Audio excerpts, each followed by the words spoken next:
bütün Nevrozlar, her bir şehrin Nevrozu gerçekten de çok görkemliydi. Dolayısıyla hani bunu bu programda tek tek vermek çok zor olacak ama en azından bazı hani sembolik ve temsiliyet anlamda bazı şehirleri vermiştik. Belki biz konuşurken arkadaşlar onu da verirler. Çünkü o kalabalığın orada bulunuşun ne anlama geldiğini bunun üzerinden belki de tartışabiliriz. Şimdi az önce senin belirttiğin gibi bir tekrar diriliş sürecidir ki Orta Doğu'da bir kaos var ve Kürtler açısından da, yani Orta Doğu'daki bütün halklar için olduğu gibi Kürtler açısından çok daha büyük tehlikeleri barındıran bir dönem ve bunun en yakın tanıklığını biz Rojava, yani Aralık ayından yaşadık ve aslında Kürtler o alanda bir kez daha dediler ki biz varız. Başaramadınız, başaramayacaksınız. Yani varoluşumuzda, özgürlüğümüzde, hatta üzerine daha fazlasını koyarak çok net bir kararlılıkla da birlik talebini haykırdılar ve bu Nevrozlarda öne çıkan en güçlü şeylerden, en güçlü, daha doğrusu şiarlardan biri de Önder Apo'ya özgürlük şiarıydı ve Önder Apo'dan bir mesaj geldi. Hem İstanbul'da, Ahmet'te, Avrupa'da bu mesaj okundu. Biraz belki bununla beraber gidelim. Çünkü evet, bir özgürlük talebi var. Hatta talebin de ötesine geçen bir durum var. Artık bir irade beyanıdır esasında. Bir de birlik kararlılığı çok netti. Belki bunları parça olarak, yani sırayla ilerleterek gidelim. Şimdi Önder Apo'nun mesajında tam da senin aldığın yerden Nevroz'un tarihselliğini ve bu Nevroz'un neden bu kadar bir önemli bir yerde durduğunu anlatıyor. Ama esasında şu an tam da bizim durduğumuz yerde, yani biz şu an bu program yaparken bile savaşın devam ettiği gerçeğiyle bu Nevroz'u sürecini geçiriyoruz. Ve bu savaşın tanımını yapıyor esasında. Diyor ki yüzyıllardır Orta Doğu'daki halklar diyor din, mezhep ve benzeri kültürel bu kışkırtmalar üzerinden bir halklara bir darbe olarak ortaya konuyor. Yani aslında bu savaşın tarifini yapıyor ve bunun çözümü üzerinden konuşuyor. Biraz bunu belki açmakta ve şu anki sürecin karşılığında neye denk geldiğini konuşmakta fayda var. Yani Önder Apo'nun mesajları üzerinden. Tabii şimdi Önder Apo karanlık bir dönem, kaos içerisinde olan bir dünya, kapitalizmin, insanlık, kadın, çevre, doğa üzerinde tam bir tahribat yarattığı, böyle tükenişin, insanlığı tüketildiği bir süreç. Şimdi insanlık böyle tüketilirken, barbar bir kapitalist modernite süreci içerisinde yaşarken Önder Apo bu karanlıklara ateşi, Prometheus gibi nasıl ateşi tanrılardan alıp insanlara getiriyorsa, Önder Apo da tekrardan o karanlıklara bir ateş, bir aydınlık, bir ışık verdi. Işık neydi? Işık, biz John Holloway Meksika'dan diyordu, 10.000 kilometre okyanuslar üzerinde ışığı gördüm, İmralı'da o aydınlığa geldim. Ta dünyanın diğer tarafına bu aydınlık o kadar verdi. Bu neydi? İşte bu ateşten yanan Nevrozlarla yeniden kendisini küllerinden dirilten Orta Doğu'daki tarihsel ve kültürel o mirastı. Bir insanlık mirasıdır. İlk insanlığın, ilk medeniyetin, ilk tarihin, ilk dinlerin, insanlık karşısında ne varsa ilklerin ilk çıktığı yer şu anda tam bir kan revan içerisinde. Niye kan revan içerisinde? İşte Orta Doğu'daki o Dahak gibi, o eskinin belirtildiği gibi Önder Apo diyor ki bu Dahak devletçi sistem olarak her gün iki gencin beynini yiyen omuzlardaki yılan o Asurlular gibi bir vahşetti. Demirci Kava ne yaptı? Bu zulme karşı direnişi örgütledi. Ateşler yaktılar ve Asur'un, o Dahak'ın yerle bir edildi Ninova. Şimdi aynısı var. Şimdi bir sürü dehaklar var. Dehaklar çoğalmış. Fakat bu dehaklara karşı o demirci kavalar da çoğaldı. Her tarafta demirci kavalar var. Çağdaş demirci kavalar var. Direniş önderleri var. Halk önderleri var. Ve önderlerin en büyük ışık saçanı da Önder Apo. Önder Apo bir Kürt halk önderi olarak, Orta Doğu halklarının önderi olarak yeniden ideolojik, felsefik bir yaratımla, anlam dünyası yaratarak Orta Doğu'ya bir rönesans, bir reform getiriyor. Yeniden diyor külleriniz üzerinden, yeniden tarihsel o kültür üzerinden yeniden dirileceğiz. Orta Doğu çok tarihi, kültürel mirası tüm dünyaya ilk çıkışı vermiş olan bir yer. Bir ana. Şimdi anaya o kadar saldıranlar var. Bu anayı kabul etmeyenler var. Fakat böyle doğudan, batıdan birçok yerden işte değişik hayaller, ütopyalar kuranlar var. Ama ilk insanlığın yeşerdiği, medeniyetin, kültürün yeşerdiği yer olan inançların, kültürlerin, her şeyin yeşerdiği yer Orta Doğu. Orta Doğu yeniden kendisini bir demokratik modernite olarak, bir Rönesans, bir aydınlık olarak sadece Kürt halkın Nevruzlaşmasıyla, aydınlanmasıyla değil, Orta Doğu halklarına. Gördük biz 21. yüzyılda bir Rojava gibi bir devrim yaratıldı. Önder Apo'nun düşünceleriyle demokratik, ekolojik, kadın özgürlükçü, cihan azadi gibi halkların bayramı yaratıldı. Halkların devrimi denildi. Arap devrimi, Araplı halkının denildi. Sonra denildi Kürt halkının Rönesansı, reformu denildi. Cihan azadi ile kadın devrimi denildi. Devrimler içerisinde devrim yaratan. Şimdi böyle bir süreç işte bak. Devrimler nedir? Eskinin köhnemiş olan, böyle karanlık olanı yıkan yerisine yenisini kuran, yeniden aydınlatan, yeniden bilinç, ruh, anlam dünyası, özgürlük felsefesi yaratan bir duruş yaratıyor. Önder Apo bunu verdi. Bir bilinç yarattı, bir ruh yarattı. Özgürlük ruhunu tekrardan yeşertti. Bu niye? Çünkü bir kimse özgürüm diyemiyordu, Kürdüm diyemiyordu. Kimse kendisinin varoluşundan özgürce yaşayabileceği dağlarda özgürlük meşalesini yakmanı kim yapabilirdi? Ama Önder Apo buna karar verince 53 yıl önce 6 kişiyle Önder Apo kimle birlikte başlıyor? İşte Çubuk'ta 6 kişiyle diyor gidiyorlar bir Çubuk Barajı'nın Ankara'da bir Nevruz günü. Diyor ki biz Kürdistan sömürgedir. Kürdistan'da mücadele etmeliyiz. Kürdistan halkının özgürlüğü için mücadele etmeli bir Nevruz günü bunu başlatıyor. Ve 53 yıl sonra 52 yıl bitti 53. yıldayız. Şimdi 53. yılda Nevruz milyonlarca 6 kişiden başlayan Önder Apo ile birlikte kaldı bu mücadele öyle bir kökleşmiş ki o gün Çetin arkadaşlar da konuşuyordu diyordu biz Ankara'da kaç bin kişiydik ne kadar sevinmiştik diyorduk başardık bakın binleri bulduk şimdi diyor milyonları görüyoruz. Milyonlara ulaşıyor. Demek ki 6 kişiden başlayan bir özgürlük fikri tohumu doğru ekilirse, bilinç doğru dağıtılırsa, örgütlenirse, ruh olur, bilinç olur, toplumsallaşır. Tekrardan toplumsal özgürlük felsefesi olarak işte Kürt halkı, kadını, genci, ihtiyarı her şeysiyle birlikte kendi kültürüne, kimliğine, kültürüne sahip çıkıyor. Şimdi bundan dolayı yeniden bir diriliştir. Yeniden kendi özüne dönüştür. Bu kadar Orta Doğu'da savaş, kıyım görüyoruz. Birazdan tartışırız. Evet. Her tarafta savaş. Savaş olmayan, kıyımın, gözyaşının dökülmediği, karanlık olmayan bir yer yok. Dahaklar her tarafta. Bakıyoruz Dahaklar, Daesh gibi, Dahaklar Siyonistler gibi, Dahaklar böyle kapitalist modern, Epstein'ci bu sapıklar gibi dünyanın her tarafında dünyaya hakim olmaya çalışıyor, saldırıyor. Bir tarafta böyle hala kafasındaki eski otokratik, Dahakçı yöntemlerle halkı öldüren, katleden, kadına ölüm saçanlar var. Kara çarşafa yapmaya çalışanlar var. Bir tarafta da aydınlık var. Bir tarafta da kendi özüne döndürmeye çalışan Önder Apo'nun düşünceleri var. Şimdi bundan dolayı yeniden güncelleniyor. Yeniden tarih, sosyoloji iç içe geçmiş. Önder Apo bunları öyle bir duruma getirdi ki artık tarih ve günceli iç içe yaşayan sosyolojiyi birleştiren bir yeni ruh yaratıldı. Görüyoruz işte gençler, hala çocuklar, ellerinde bayraklar, ellerinde alınlarında Kürdistan özgürlüğü için mücadele etmenin ruhuyla ayaklandılar. Kim tutabilir? Şimdi milyonlar ayaklandıkça, milyonlar halkları da yanına getirdikçe bu kadar inanç, mezhepler. Şimdi bu Nevruzlarda kimler var? Nevruz'a gidenler içerisinde Hristiyanı da var, onun Ermenisi de var, onun içerisinde Alevisi, Sunnisi, hangi mezhebi istersen hepsi iç içe. Ve birlik içinde. Evet. Hangi etnik yapıdan olursa olsun, içinde Azeri'yi de kutlayan, Fars'ı da, Belucisi de, Afgan'ı da tüm halklar kutlar. Halklar iç içe. Halklar birlikte bunu kutluyorsa, birlikte umut, birlikte bir mücadele yürütüyorsa demek ortak bir kültür var. Bir tarihi birikim var. Şimdi diyor halkların birliği nereden geldi? İşte tarihten geldi. Tarihte Asurlara karşı halklar birlik olunca kazandılar. Asur barbardı. Kafa taslarından kaleler yapabiliyor. Kafa tasları üzerinden insanların öyle barbarlık döneminde ona nasıl birleşiyorlar? Tüm Mezopotamya halkları, Anadolu halkları, oradaki tüm halklar birleşiyor.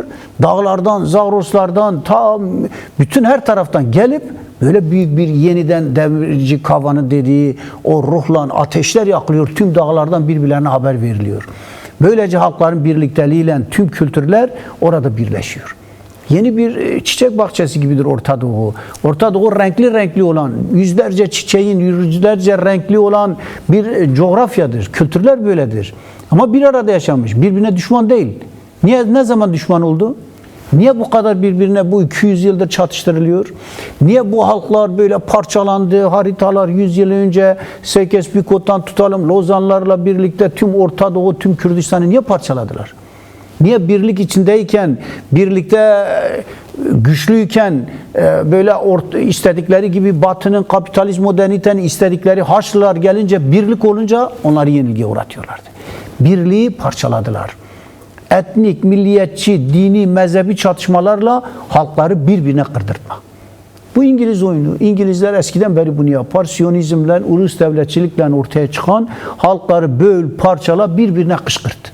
Mezhepsel çatışmalar yaşadı. Şimdi de böyle. Bir tarafta Şia, bir tarafta Suniler. Onlar birbirine karşı öldürtmeye, kırdırtmaya çalışan bir zihniyet var. Ama bir tarafta da Önder Apo ne diyor? Diyor ki biz tekrardan birliği, işte 27 Şubat 2025 Önder Apo bunu belirtti. Barış ve demokratik toplum dedi.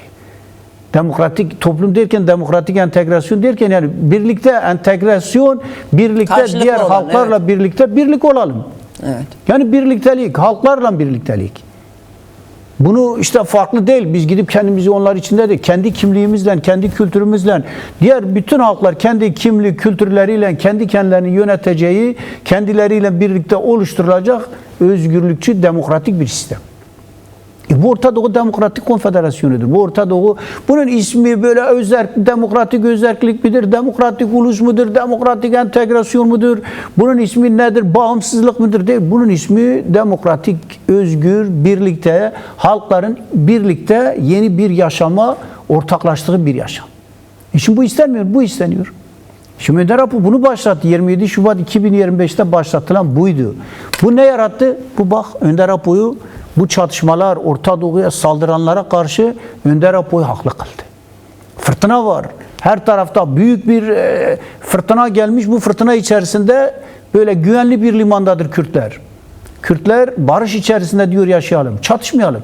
Kimseye alet olmayalım, kimsenin koçbaşı olmayalım, kimsenin mızrak içi olmayalım. Ne Rojava'da, ne Rojava'da, ne Başur'da, ne Bakur'da. Kürtler Orta Doğu halklarıyla birlikte kapitalist modernitenin, değişik güçlerin, kimsenin işbirlikçisi olmasın. Niye? Kendi komşusuyla, kendi köylüsüyle Orta Doğu halkları çatışma içerisinde. İşte Önder Apo bunu yarattı. Önder Apo bunu belirtiyor kendisi. Bunu çok böyle sade, çok böyle yani tüm sistemi bir anda önümüze getiriyor. Ve Önder Apo diyor ki biz bundan çıkmanın, bu kaostan çıkmanın tek şeysi var. Nedir? Bu trajedilere son verecek olan işte bahar gibi, o Nevruz gibi birlikteliktir. Yani bu yaratılmalıdır. Önder Apo da zaten bu süreci başlattı.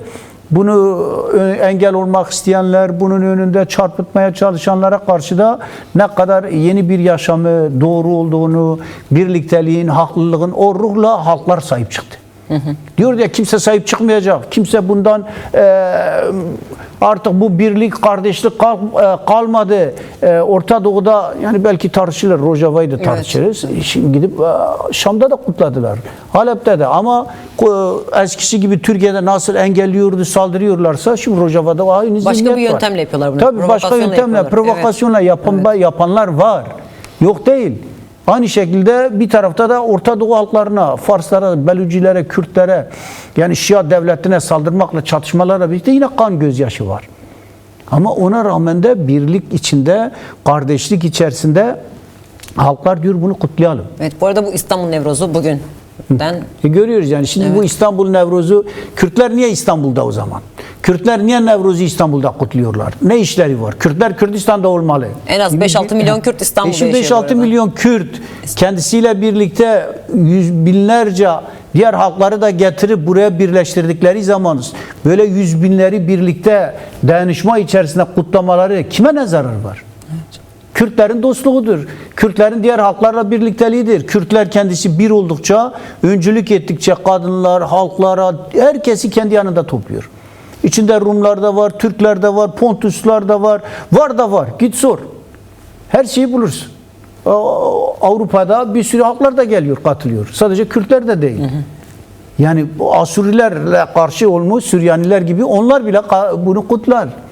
Yani bundan dolayı Orta Doğu'da yeni, Türkiye'de, Kürdistan'da yeni bir ruh yarattı, birliktelik yarattı. Kimse kutlamazken şu anda yüz binleri ortaya çıkarabiliyor. Bunu yaratmak kolay Hatta değil arkadaşlar tabii. bu diğer Nevrozlar ile ilgili dosyayı da verseler, hem İstanbul hem Van hem Ahmet, Avrupa'dan Cevher, yani kitlesel olarak dronlarla çekilmiş görüntüler var. Gerçekten de hani ilk başlarken dedin ya, işte bütün dünyanın her yerinde. Yani aslında bu sistemler Kürtleri dört parça, yani Kürdistan'ı parçalarlarken, şehirleri yok ederlerken Kürtleri yok etmeyi amaçlıyorlardı. Ama Kürtler gittikleri her yerde Kürdistanlaşmayı başardılar ve dünyanın her yerinde bir önceki dönemlere hiç kıyas bile yapılmayacak düzeyde milyonlarca Kürt alanlara akmış oldu. Bir kere daha bunu belki bu sürecin hassasiyeti ve gerekliliği olarak Kürtler, yani bu politikleşmiş bir halk dediğimizin karşılığıdır esasında. Politik bir halk ve sürecin geldiği noktada alanlarda olup Nevroz'da bir nevi aslında bence bir nevi bir referandum gibiydi. Bu bir referanduma dönüşmüş oldu Kürtler açısından bulundukları her yerde. Yani sadece talep olarak değil, bir irade beyanını ortaya koymuş oldular. Dediğin gibi provokasyonlar vardı ve tabii sadece provokasyon, yani onun ne oldu belki birazdan konuşuruz ama belki biraz bu yönüyle de konuşmak lazım. Yani Nevrozların hakikaten mesela benim yani bir referanduma dönüştüğü noktasında sen de aynı yerde misin? Tabii. Biraz belki bunu açmakta fayda var. Doğru, yani biraz önce eksik kaldı. Şimdi Önder Apo'ya özgürlük Kürt halkının özgürlüğüdür. Evet. Önder Apo Kürt halkını temsil ediyor. Kürt halk önderi. Yani halkların önderi zindandaysa o halklar özgür olamaz. Önder Apo diyor ki benim özgürlüğüm, statüm burada sağlandıkça Kürt halkının özgürlüğü, statüsü hukuksal, siyasal olarak kabul edilecek. Önder Apo onun mücadelesini verdi. 27 yıldır zindanlarda bedel vererek, mücadele ederek, ideolojik, felsefik, politik büyük çıkışlar yaratarak, Kürt halkının önüne modeller sunarak, onu böyle politik bir özne halinde tüm Orta Doğu'nun en politik gücü, en örgütlü gücü haline getirmek. Örgütlü halk güçleri yarattı. İşte devrim böyle olur. Eyleme sürekli hareket halinde olan, sürekli Önder Apo'nun etrafında özgürlüğe susamış bir halk. Bu halk yaratıldı. Daha önce kendisinden kaçan, kendisini inkar eden bir halk böyle yaratıldı. Kim yarattı? Önder Apo yarattı. Önder Apo'nun ruhuyla, Önder Apo'nun mücadelesiyle, şehitlerle, büyük bir direnişle yaratıldı. Şimdi bu direniş mirası bunu yaratıyor. Bu direniş mirasının sahipleri olan Önder Apo ve o zindandakiler çıkarılmadan özgürlük olacak mı? Olmayacak. Dağlarda özgürlük ateşini yakan, mücadele eden o özgürlük gerillaları, özgürlük yasaları çıkarılmadan, Kürdistan halkının statüsü, kimliği, kültürü kabul edilmeden, kendi öz yönetimiyle yerelden kendisini temsil etmedikçe hiçbir şey söz konusu olamaz. Kürt halkı diyor biz bunu istiyoruz, yapacağız. Bunu sonuna kadar mücadelesini vereceğiz diyor. Dünyanın dört bir tarafında haykırıyor ve herkese de diyor ki Kürt halkı artık statüs kalamaz. Kürt halk önderi zindandan mutlaka çıkmalı, özgür olmalı. Onun özgürlüğü bizim özgürlüğümüzdür halk diyor. Önder Apo özgür olmadıkça Kürt halkı özgür olmaz diyor. Böyle yani. Çünkü mücadeleyi, önderlik, Önder Apo özgürlüğüyle toplumsal olarak halka, kadınlara tümüne yaratan Önder Apo'nun bilinç ve ruhuydu. Şimdi o şehitler ruhuydu, Egitlerin, mazlumların ruhuydu, Zekiyelerin, Beritanların, Zilanların ruhuydu. Biz onlar şu anda tüm toplumun hafızası oldular. Tüm topluma bir direniş ruhları onları yarattı. Şimdi o toplum onu diyor ki biz bunu sahip çıkacağız ve biz artık kendi statümüzü istiyoruz. Hukuksal olarak, yasal olarak tüm dünyada bunun için milyonlar istiyoruz denilerek meydanlara çıktılar. Bundan daha açık bir istem, bundan daha açık bir referandum söz konusu olamaz herhalde. Budur. Budur, meydanlardadır. Gerilla dağlarda bak diyor varız. Özgürlük ateşini yakıyoruz. Gerilla hala yerimizdeyiz. Niye? Çünkü Önder Apo özgür olmadıkça biz Önder Apo'nun fedaileriz dediler. Sayın Murat Karayılan ne dedi? Dedi bütün gerilla Önder Apo'ya bakar. Önder Apo özgür olmadıkça, özgür çalışır, yaşam koşulları, statüsü olmadıkça biz burada yerimizdeyiz. Kürdistan halkına yapılabilecek herhangi bir saldırıda biz Kürdistan halkının Önder Apo'nun fedaili olarak hazırız. Kürt halkı diyor ki biz burada Önder Apo'nun yanındayız. Önder Apo'nun özgürlüğü için biz meydanlardayız. Dünyanın her tarafında haykırıyorlar. Bütün kapitalist modernite merkezlerinde hepsinde diyorlar ki biz Önder Apo'nun yanındayız. Tüm dünya izliyor. Diyor ya bu kadar milyonlar ayakta olan bir halk önderliği hala kabul edilmemiş, önderliği hala zindanda, mümkün değil. Statüsüz kalamaz. Onun için statüydü, bu referandumdu, bu beyandı. Şimdi Türkiye Devleti bunu işitiyor. Türkiye Devleti görüyor. Türkiye Devleti bunun hesabını yapıyor. Orta Doğu halkları bunun hesabını yapıyor. Dünya siyaseti, Avrupa Birliği diyor ya ne kadar politik bir halk. Milyonları ayaklanmış. Milyonlar artık diyor biz Kürdüz. Kürdistan'ın bir birlik, bir ruh da oluştu. Evet. Tabii bir ruhtu yani. Bak Kürtler 4 parçada. Hangi parti, hangi siyasetten olursa olsun, hangi temelde farklılıklar olabilir. Başvurdan tutalım bütün güçlere kadar. Sayın Talabani de açıklama yaptı. Önder Apo'yla dedi ben görüşüp Önder Apo'nun mücadelesini biz birlikte, Ahmet'te, birlikte, Kuzey'de, bütün Kürdistan'da yürütelim. Sonradan Sayın Berzani'de açıklamalar, birlik ruhu denildi. Biz birlikte oldukça kazanırız dünyanın her tarafında. Bu ne yaratıyor? Bu birliktir. Bir demokratik ulus bilinçte, ruhta yaratılmış. Şimdi tabii Ete kemiğe bürünmesi kalmış şimdi. Tabii ete kemiğe bürünmesi için de onun statüsüdür. Onun yasal ve hukuksal olarak tanınmasıdır. Şimdi Nevruz Rojava'da nasıl resmi oldu? Rojava'da Kürt yoktu. Kürt'ün kimliği yoktu. Şimdi Nevruz bayramdır ve kutlanıyor. Evet. Böyle bedel vererek, mücadele ederek nasıl kazanıldı? Niye gittiler bunlar Şam'da? Şam'da Kürtler var. Kürt mahalleleri var. Kürt mahallelerinde on binlerce Kürt orada. Gidip orada Halep'te kutluyorlar. Halep'te de var. Bir sürü yerlerde Kürtler dağılmış. Şimdi İstanbul'da da kutluyor. Kutlamasın mı? Halklar orada, yarıda yaşamış. Birlikte yaşıyorlar. Şimdi bundan dolayı bu statü, bu ortaya çıkan bu kazanımları, mirası artık üst bir boyuta, tüm dünyaya kabul ettirecek, bu egemen, Kürdistan'ı sömüren, bu 100 yıllık bu kabusu, soykırıma son verip, Kürtler artık biz varız, var olduk, artık kendi kimliğimizle, kendi kültürümüzle, kendi yönetimimizle kendimizi yönetebilecek, kendimizi yönetecek. Şimdi bunu çok saptırıyorlar. Kürtler ne istiyor? Özgürlük istiyor. Özgürlük nedir deniliyor? Özgürlük kendi kimliği, kendi kültürüyle kendisini yerelde yönetmesidir. Neredeyse. Bunu İstanbul'da da yönetmesidir. Bunu neredeyse Kürtler Kamışlı'daysa, yine Kürtler Halep'teyse orada kendisini yönetmesidir. Urmiye'de Kürtler neredeyse orada yönetecek. Kürtler dünyanın bir tarafında, şimdi dağılmışlar dünyanın her tarafına. Orada kendisini Kürtler özgürlükçü bir temelde, partiler, kurumlar temelinde örgütlenecek ve kendi iradeleriyle, kendi siyasi temsilcileriyle demokratik siyaset temelinde kendilerini temsil edecek. Bu şekilde özgürlüğünü sağlayacak, kurumlarını oluşturacak, kendi dili, kültürü, eğitimiyle yapacak, tüm kurumlarını oluşturacak. Özgürlük başka nedir? Şimdi devlet olunca devlet bu kurumları kurmuyormuş. Sen diyorsun devlet olmadan da ben kuruyorum. Devlet fırsatı vermiyor. 4 tane canavar daha etrafında. 4 tane devlet etrafında toplanmış, fırsat vermiyor sana. Vermeyince sen diyorsun onları bırak. Ben onlara rağmen de toplumu özgürleştireceğim. Toplumu, kurumlarını oluşturacağım. Bundan daha büyük bir model olabilir mi? Büyük bir strateji, Kürt aklı işte.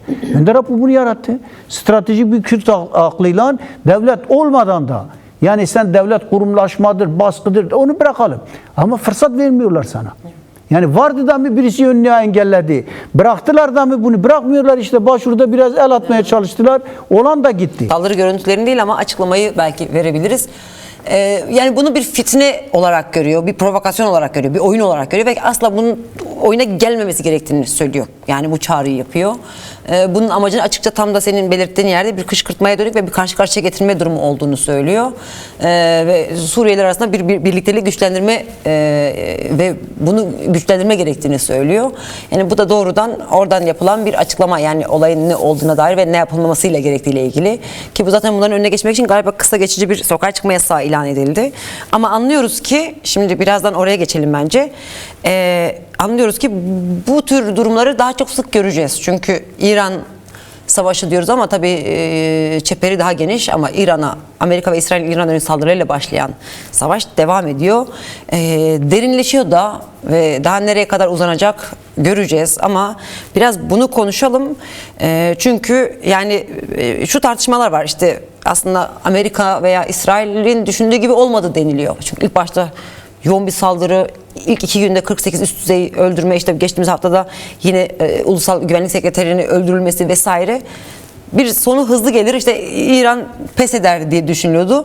Şimdi işte Trump bu sefer istediği sonucu alamadığı üzerinden yapılan yorumlarla söyleyeyim. NATO'nun artık NATO'ya dönük bir tepkisi var. O kadar para verdik, ne işe yaradı demeye getirdi ve yani NATO'nun geleceğiyle ilgili çok kötü bir gelecekle karşılaşabileceğinden bahsediyor. Bizim kimseye ihtiyacımız yok gibi restler çekmeye başlıyor. Yani bu şu demek, orada durum kızışacak ama yani saldırının bu geldiği durum itibariyle, çünkü sadece İran'la dediğim gibi sınırlı kalmadı, yayılıyor. Türkiye orada bekliyor, acaba benim başıma ne gelecek diye, ben ne yapmalıyım diye, ki çokça basında geçiyor diye ki kimi iddiaya göre demişler ki Türkiye'ye işte üstlerden yakıt ikmali yapılsın ve Türkiye bunu kabul etti deniyor. Kimi diyor ki hayır, böyle bir kabul yok deniyor. Yani bu tartışmalar devam ediyor. Dolayısıyla Türkiye işte İran topraklarından Türkiye'ye ateşlenen füzeler vardı. İşte imha edildi. İran dedi ki biz yapmadık. Kim yaptı? Yani böyle bir yanıyla da Türkiye'nin savaşın bir içerisinde olacak mı olmayacak mı meselesi var. Sadece Türkiye değil, Ortadoğu'daki bölge devletleri açısından bu durum böyle. Yani savaşın bu geldiği şu aşama itibariyle nasıl görüyorsun? Tabii 23. günü, yani 23 gündür çok yoğun bir bombardıman, teknolojiye, tekniğe dayalı füzeler üzerinden sürekli olarak birbirlerine karşı, yani Arap Orta Doğu'daki tüm körfeze yayılan, sadece İsrail-İran çatışması, Amerikan çatışmasını aşan, biraz daha tüm körfeze 11-12 ülkeye giden, yansıyan bir bölgesel bir çatışma. Bölgesel çatışma. Şimdi Birleşik Arap Emirlikleri üzerine binlerce İHA, SİHA ve füze atılmış. Suudi Arabistan'a atılmış. Oradaki tüm Arap körfez, yani şu anda niye atılmış oralara? Oralarda Amerikan üsleri var. Amerikan üslerinin olduğu yerleri vurulmuş.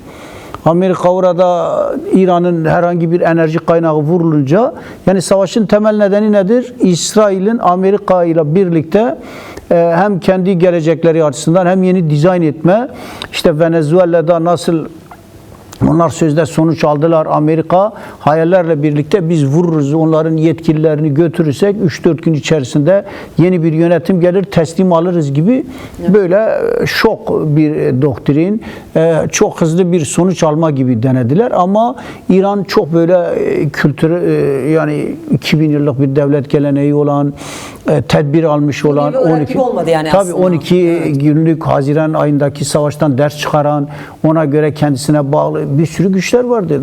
Lübnan'da Hizbullah savaşa girdi. Husiler hemen diyorlar biz o Kızıldeniz'deki diğer bütün bölgelerdeki oradaki körfezin giden yine savaşa girer, orayı kapatırız deniliyor.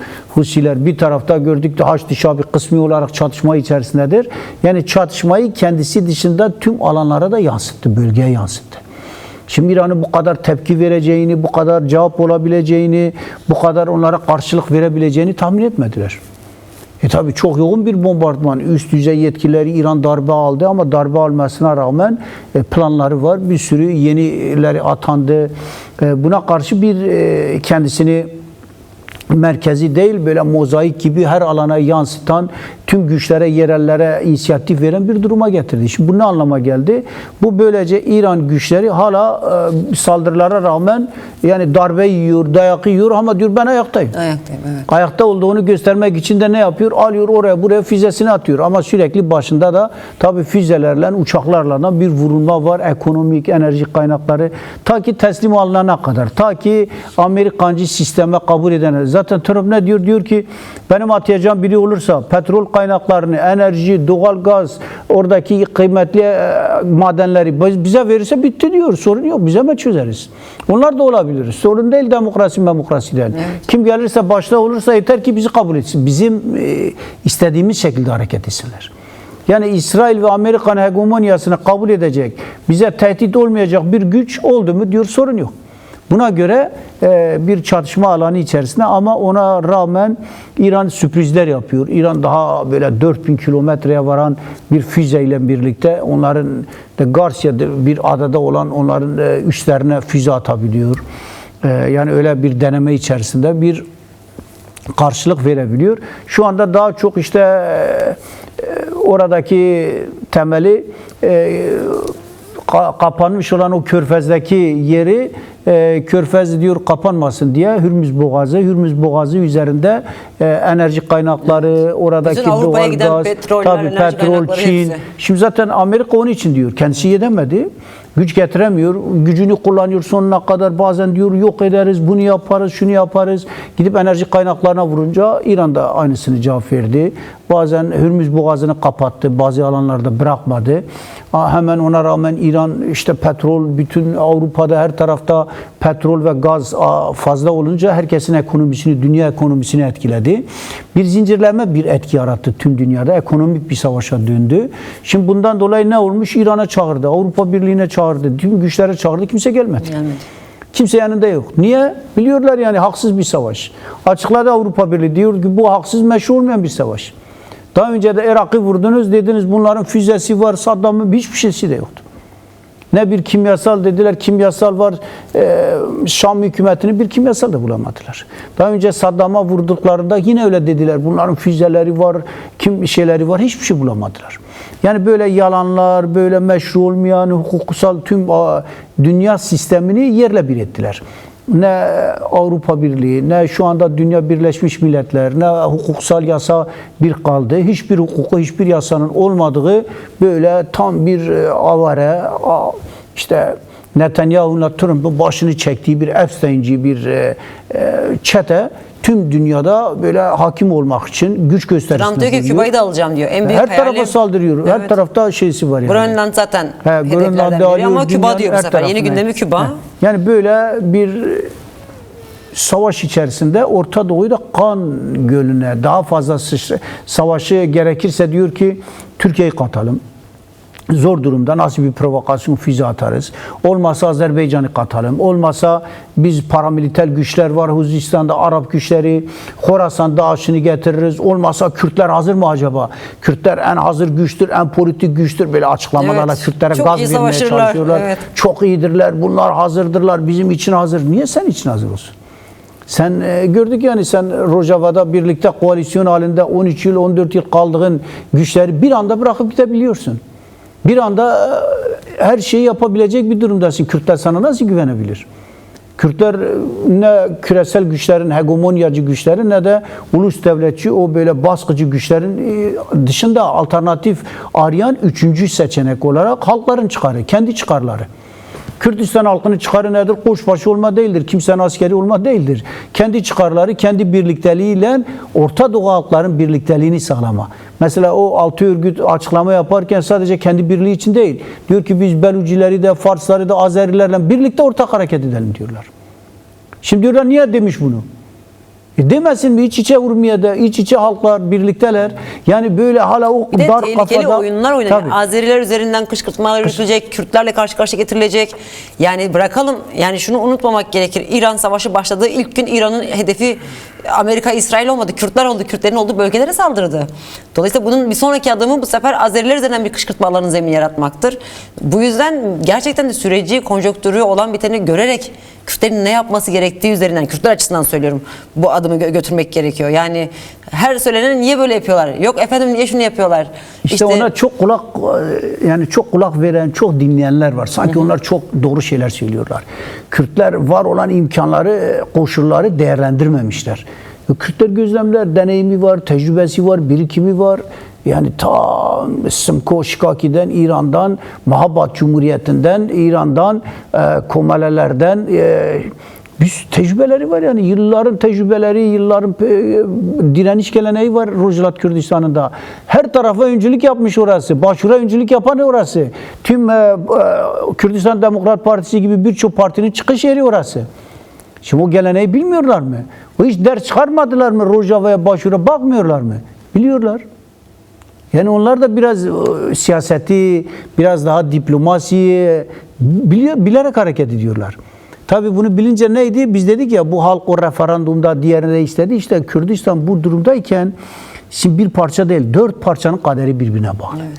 Onun için 4 parçanın birlikte askeri, siyasi, politik, diplomatik olarak ulusal kongre, ulusal konferansını yapıp bir bütün hareket etmesi gereken bir süreç.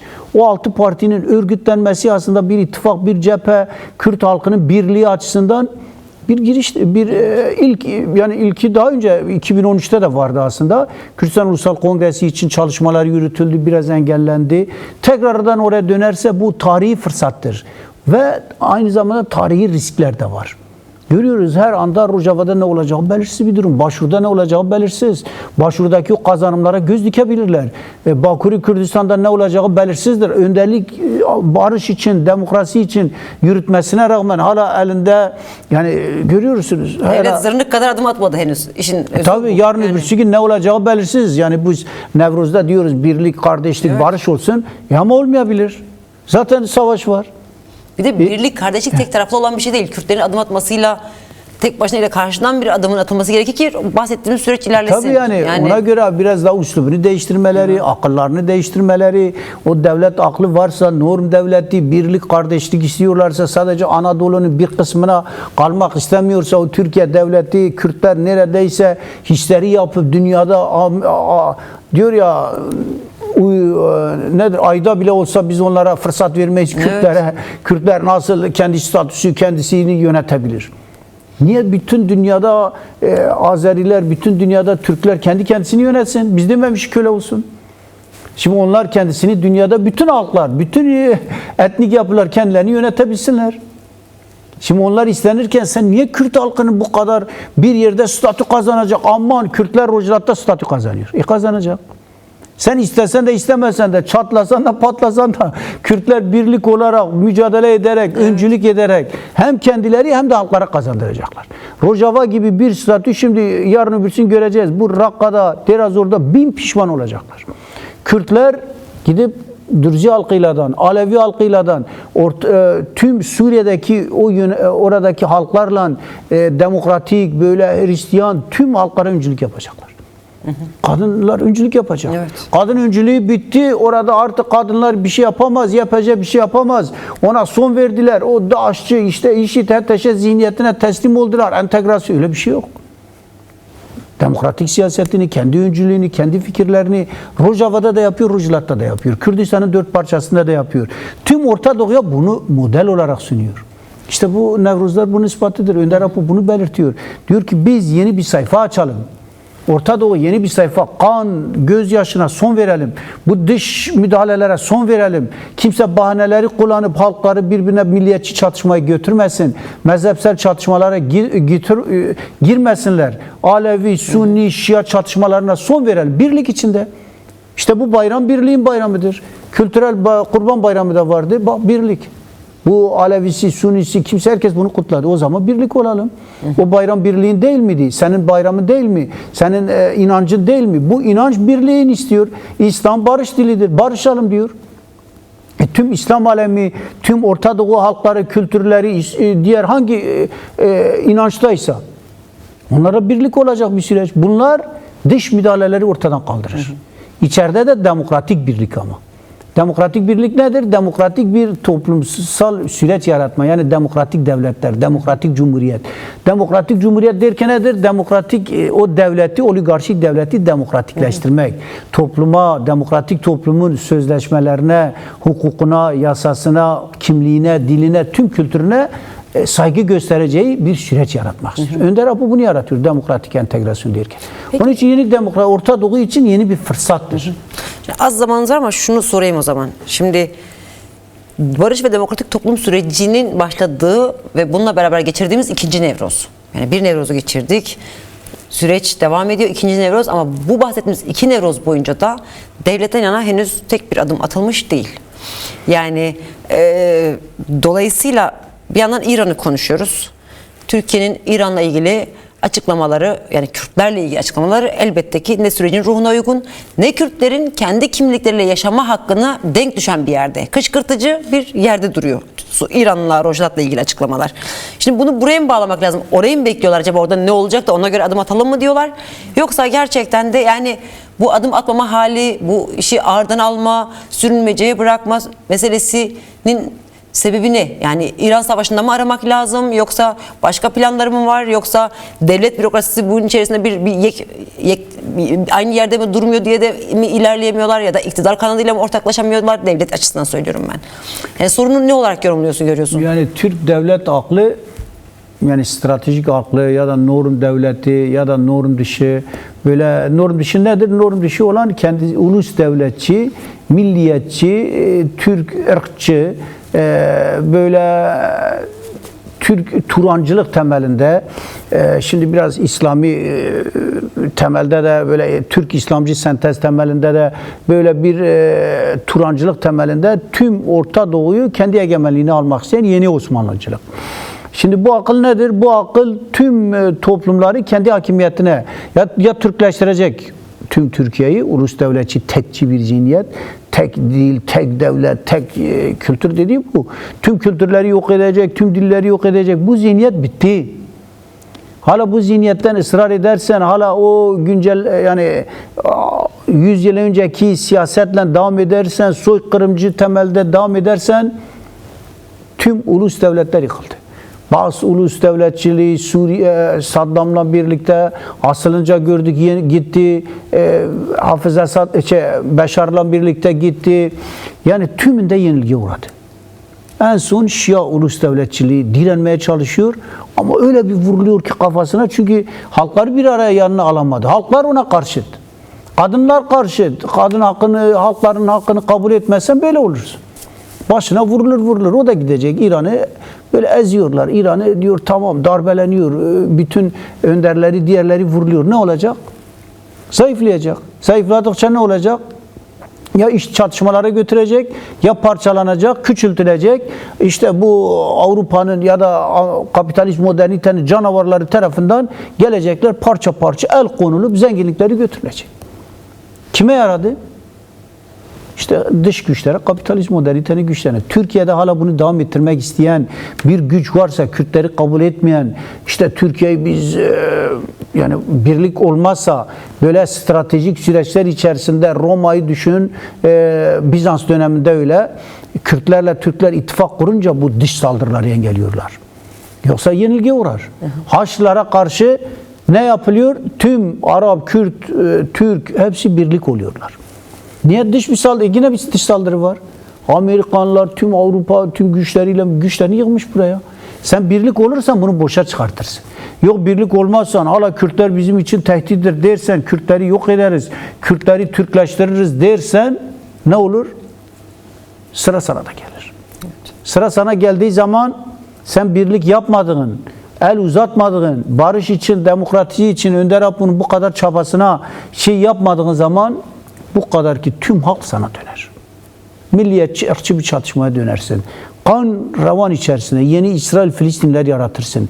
Kürdü Arabı, Farsı, Kürde, Azeri birbirine çatıştıran bir ortama dönüştürürsün. Ne kazanılır bunda? Kim kazanacak? Egemenler kazanacak. İsrail kazanacak. İsrail destekçisi olan Türkiye'de hangi akıl varsa, bu norm dışı devlet onun aklıdır. İsrail Siyonizmini ve İngiliz aklıyla hareket edenlerdir. Kimlerdir? İyi Parti midir nedir? Onlar Turan Çömez gibi ekipler. İngiltere'de okumuş onlar. Mossad sermayesiyle, diğerleriyle hareket eden Hakan Fidan, artık kimlerse çok karşıt gibi görünür ama ona hizmet ederler. Böyle bir var. Çünkü hep Kürt düşmanlığı yapıyor. Hep böyle halkları birbirine kışkırtmak istiyor. Ya birlik için adım at. Önder Apo diyor birlik, kardeşlik, dayanışma içerisinde olalım. Bunu engellersen ne olur?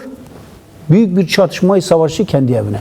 Yangın her tarafta devam ederken sen yangından korunmak için ne yapacaksın? Sen kendi tedbirlerini alacaksın. Tedbirini almazsan yangın senin evine de gider. Şimdi Kürt halkı artık ayaklandı. Diriliş, direniş, ulusal demokratik bir bilinç içerisinde. Sen durduramayacaksın. Ne yapsan da durduramayacaksın. Bu halk artık ne bedel olursa olsun kendi kimliği, kendi kültürüyle, kendi eğitimiyle, kendi içini yönetecek bir konuma gelecek. Evet. Sen bunu kabul ettikçe güçlenirsin. İttifak kurarsın Kürtlerle, kazan olur. Kürtler kazanırsa sen kazanırsın. Sen Kürtlere kaybederirsen Kürtler de sana kaybettirir. Daha iyi bakalım. Sen Rojava'da saldırırsan Kürt'e orada ne olur? Tabii. Gördün yani. Bak evet. Sana da bulaşacak. Bakur'da şimdi birlik diyor. Sen o birliği parçala. Ne çıkacak? Öyle PKK'yı 10 kat aşan milliyetçi böyle PKK'nın dışındakilerin PKK'nın hiç olmadığı PKK engelledi şu ana kadar. Bir çatışmaya girmedi. Hiçbir milliyetçi, hiçbir çatışmasını engelledi. Ona rağmen yeniden dönüşüm içerisinde Önder Apo bunu engelledi. Ama nedir? Şimdi böyle bir süreç içerisinde sen barış ve demokratik topluma yer vermezsen, yeni demokratik siyasetin yolunu açmazsan ne olur? Demokratik siyaset olmazsa mecburen her halk kendisini savunur. Sen Rojava'ya göz dikersen, Rojava'da göz dikersen, oradaki halkın kazanımlarına giderim Urmiye'ye, giderim Tebriz'e. Git Tebriz'e de Urmiye senin işin değil. Yani nereye gidersen git ama öyle gidersen de yine Kürtleri götüreceksin. Niye gideceksin? Senin ne işin var komşunun topraklarında, o halkın kazanımında diğerlerine destek ver. Barış ve demokrasi içerisinde o halklarla birlikte kazanmaları için. Yani şimdi özgürlük yasaları dediğimiz yasalar, Önder Apo'nun statüsü, Kürt halkının statüsü, 4 parçanın kabul edileceği bir statü yaparsan olur. Yoksa bu 1-2 ay içerisinde İran'dan sonra Türkiye'ye gelecek. Türkiye geldiği zaman bunun önünü kim alacak? Önder Apo alıyor şimdilik. Sen Önder Apo'nun statüsünü kabul etme. Önder Apo bu kadar ama adım atmasına rağmen, milyonlar Önder Apo'yu kabul etmesine, ayaklanmasına rağmen, biz Önder Apo'nun yanındayız, dünyanın her tarafında demesine rağmen, biz statümüzü istiyoruz demesine rağmen, sen bunu görmezden gelir. İşte ben öyle bütünsel değil de bazılarını bırakırım. Evet. PKK'nın bazı savaşçıları gelsin, diğerleri kalsın. Bunu kategorize etmeye parçaların bütünü birbirinden, başı bir tarafta kopar, diğerini yani tasfiye ederim. Terörsüz, merörsüz, Türkiye hala o üslupları kullanıyor. Böyle yani kardeşlik diyor, sonra hemen terörsüz Türkiye, terörsüz bölge, yani Kürtsüz bölgeler. Evet. Kürtleri yok edeceğiz. Özgür Kürt olmayacak, hepsi köle olacak. Kimse olmaz. Yani böyle bir dönemde dedi yani Sayın Muharrem Karayılan, biz istemeyiz ama seçeneksiz de değiliz. Kürdistan Özgürlük Gerilası dağdadır. Kandil'deydi. Kürdistan Özgürlük Gerilası, Yecasları, HPG'si oradadır. Kürdistan Özgürlük Gerilası öz savunmasından kendisini 4 parçada, onun güçleri YPG, YPC, YZŞ'si, harekesi, Peşmerge, Kürdistan'ın her tarafında onlar var. Kimse kendi öz savunmasından vazgeçmez. Çünkü savaş var, kan var, gözyaşı var, yıkım var, topyekün saldırı var, soykırım var. Nasıl vazgeçsin? İmkan, o kardeşlik, toplumsal sözleşme, entegrasyon temelinde doğru bir şekilde çözersen, Kürt halkının hakkını, hukukunu kabul edersen, kardeşlik hukuku, özgürlük yasaları olursa o zaman tamam, biz de silah niye kullanalım diyecek. Önder Apo bunun için mücadele etti, bunun çağrısını yaptı. Biz silahlı mücadele değil, demokratik siyasetin stratejik olarak biz aklımızdan bile çıkaralım, düşüncemizden, zihnimizden çıkaralım. Ama çıkarmasına imkan verme. Her gün söyle seni yok edeceğim, seni öldüreceğim. Karşıdaki diyecek vallahi ben kurbanlık koyayım, gel beni öldür demeyecektir.